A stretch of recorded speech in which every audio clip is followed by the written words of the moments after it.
खाजा साजा खावा दावा सबै भयो। अब चाहिँ एउटा इम्पोर्टेन्ट मैले खानै पर्ने एउटा खाजा छ है। त्यो खाजा म तपाईँहरूलाई देखाउने छु ल। त्यो खाजा चाहिँ हो यो खाजा चाहिँ मैले खानै पर्छ हो।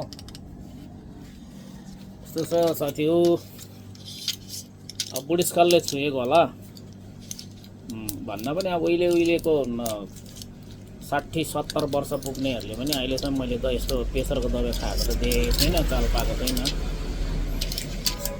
पहिलाको अब हावापानी खानेहरू त एकदम मान्छे पक्का नि होइन। र हामी चाहिँ युरियाबाट हुर्केको हामी चाहिँ। अब त्यसले गर्दाखेरि चाहिँ आधा उमेर नभई नै मान्छेलाई हाई प्रेसर है, मलाई चाहिँ हाई प्रेसर छ। अन्त हाई प्रेसरको दबाई खानुपर्छ। यो हेर्नुहोस् हो, यो दबाई खानै पर्छ।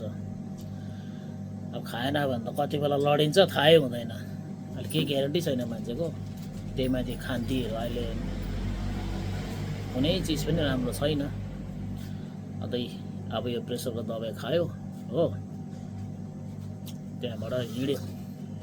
एउटा थोत्रो कमान्डर छ मेरोमा, त्यही गाडी चलाउँछु, राफ्टिङमा काम गर्छु म हो। अन्त एउटा केही न केही व्यवसाय गरेर त खानु पऱ्यो होइन। नत्र भन्दा यस्तो लक हुन्छ।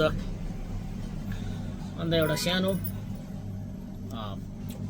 पान सुपारी पाउने दोकान छ मेरो, यही दोकान हो मेरो। मिसेसको चाहिँ त्यही हो, पान सुपारी बेच्दै बस्छ। म चाहिँ अब यता राफ्टिङतिर जान्छु है।